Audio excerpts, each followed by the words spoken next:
বৈঠক তো কারণ হচ্ছে একটা, মূল কারণ হচ্ছে বাংলাদেশ নির্বাচনের দিকে যাচ্ছে ফেব্রুয়ারির প্রথমার্ধে, এবং এটা আমরা বাংলাদেশ এই যে নির্বাচনের দিকে দেশ গণতন্ত্রের দিকে ট্রানজিশনের দিকে যে যাচ্ছে, এটা ওরা সন্তুষ্ট। ওরা চায় বাংলাদেশ যত তাড়াতাড়ি সম্ভব গণতন্ত্রের পথে চলুক এবং ট্রানজিশন করে একটি গণতান্ত্রিক প্রক্রিয়ার মধ্যে ফিরে আসুক।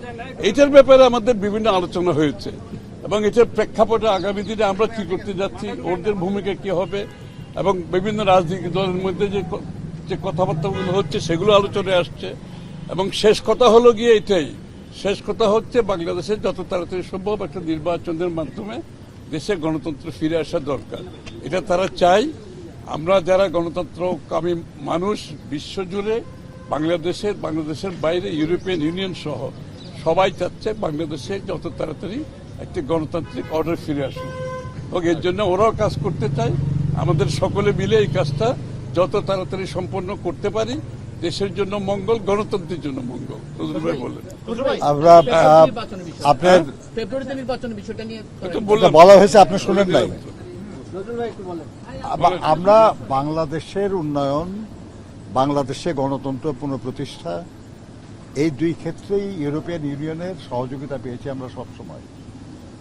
তারা এই সহযোগিতা অব্যাহত রাখবে বলেছে, এবং তারা চায়, যেটা খসরু ভাই বলেছেন, যে যত দ্রুত সম্ভব বাংলাদেশ গণতন্ত্রে ফিরে আসে, গণতন্ত্র পুনঃপ্রতিষ্ঠা হয়, এটা তারা প্রত্যাশা করে। আমরা তাদেরকে গণতন্ত্র সংহতকরণের সহযোগিতার পাশাপাশি বাংলাদেশে বাণিজ্য ক্ষেত্রে ইউরোপিয়ান ইউনিয়নের সহযোগিতা আরো বৃদ্ধি পাবে, এটা আমরা তাদেরকে অনুরোধ করেছি। তারা সেটা তারা সম্মতি জানিয়েছে, আগ্রহ প্রকাশ করেছে। আমরা মনে করি যে আগামী দিনে ইনশাল্লাহ বাংলাদেশের জনগণ যে জন্য দীর্ঘ 16 বছর লড়াই করেছে, গুম হয়েছে, খুন হয়েছে, নানাভাবে নির্যাতিত হয়েছে, বিশেষ করে গত জুলাই আগস্টে যে সীমাহীন অত্যাচার সহ্য করেছে, এর মধ্য দিয়ে যে গণতন্ত্রের আকাঙ্ক্ষা, এই আকাঙ্ক্ষা খুব দ্রুত বাস্তবায়ন হবে। সরকারের ঘোষণা অনুযায়ী ফেব্রুয়ারিতেই নির্বাচন হবে ইনশাল্লাহ, এবং সেই নির্বাচনের মাধ্যমে আমাদের দীর্ঘদিনের যে স্বপ্ন গণতন্ত্র, সেটা পুনঃপ্রতিষ্ঠিত। গতকাল জামাত এখানে বৈঠক করেছে, তারা আপনার পিআরের বিষয়ে আলাপ করেছিল, এই বিষয়টি কাছে এখানে উত্থাপন হয়েছে কিনা? পিআর আপনার একবার স্পেসিফিক্যালি এগুলো নিয়ে কোনো আলোচনার প্রশ্ন না।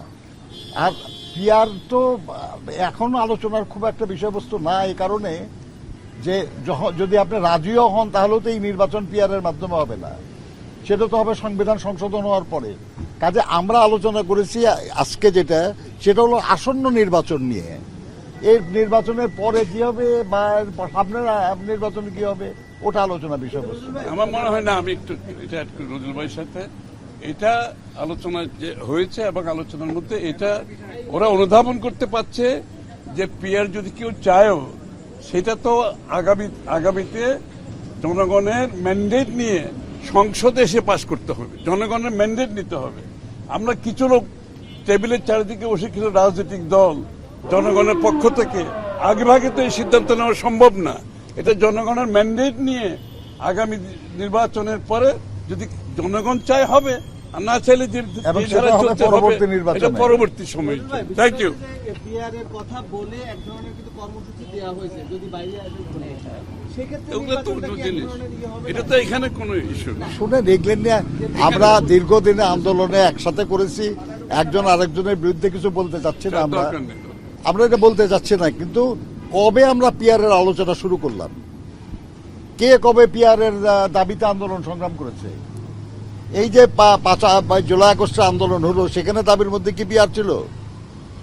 এটা একটা নতুন দাবি নিয়ে নির্বাচন সামনে, এই সময় এরকম আন্দোলন বা এরকম ধরনের কথাবার্তা, আমরা মনে করি তারা বুঝতে পারবে তাদের কি করা উচিত, এবং তারা নির্বাচনকে সুষ্ঠুভাবে সম্পাদনের ব্যাপারে সহযোগিতা করবে।